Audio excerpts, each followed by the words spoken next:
Hi ළමයි, ඉතින් කොහොමද? මේ කොහෙද කියලා දන්නවද? මේ තමයි අනුරාධපුරය. ඔන්න මං අනුරාධපුරේ ආවා. අභයගිරි සෑය අභියසදී 100ක් නමකට දානමය පින්කමක් තියෙනවා. ඉතින් ඒකට සහභාගී වෙන්න තමයි මම අද ආවේ. ඔයාලවත් එක්කන් යන්න තමයි මේ හදන්නේ.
ස්තූපය වටේ ඇවිදිනවනේ.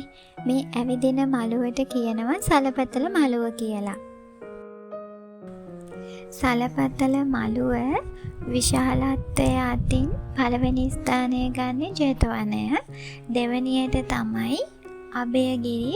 මේ භූමිය තමයි දෙවැනියට විශාලත්වයෙන් වැඩි. තුන්වෙනියට තමයි රුවන්වැලි මහා සෑයේ සලපතල මළුව.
ඔයාලා මේ දකින්නේ හවස සමාධි පිළිමය ගාව ගිලන්පස පූජාවක් තිබුණා. ඉතින් ඒ පින්කමේ වැඩ කටයුතු ටික තමයි ඔයාලා මේ දකින්නේ.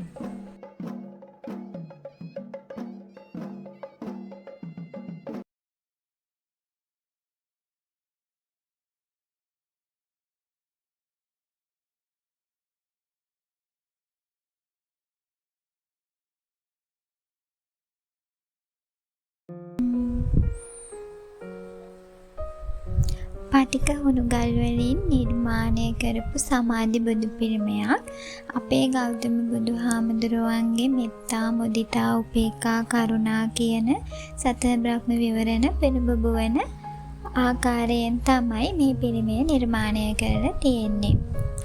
ඔයාලා සමාධි පිළිමය ළඟට ගිය වෙලාවක බලන්න එක පැත්තක් දුක මුහුණු වරක් ගන්නවා. අනිත් පැත්තෙන් ගිහින් බැලුවම සතුටු දනවන මුහුණු වරක් තමයි තියෙන්නේ. පුපු වෙලාවක ඔයාලත් බලන්න එහෙම දැක ගන්න පුළුවන්.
ලස්සනයි නේද ළමයි?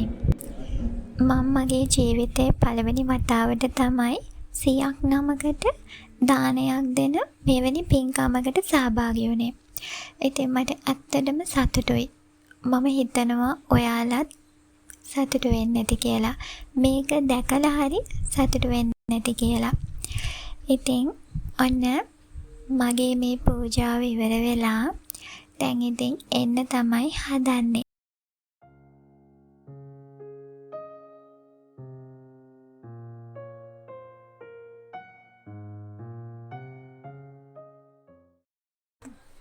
මම ඔයාලත් එක්ක බෙදාගත්තේ මම දන්න චූටි කරුණු. ඔයාලා මොන හරි නොදන්න දෙයක් ඉගෙන ගත්තයි කියලා මම හිතනවා. ඉතින් මං එහෙනම් සමුගන්නවා. ඔයාලට මෙවැනි තවත් වීඩියෝ අරගෙන මං එන්නම්කෝ. ඉතින් එහෙනම් මං ගිහින් එන්නම්. මාත් එක්ක එකතු වුණාට ඔයාලට ගොඩාක් ස්තුතියි. අමතක කරන්න එපා මාව subscribe කරන්න.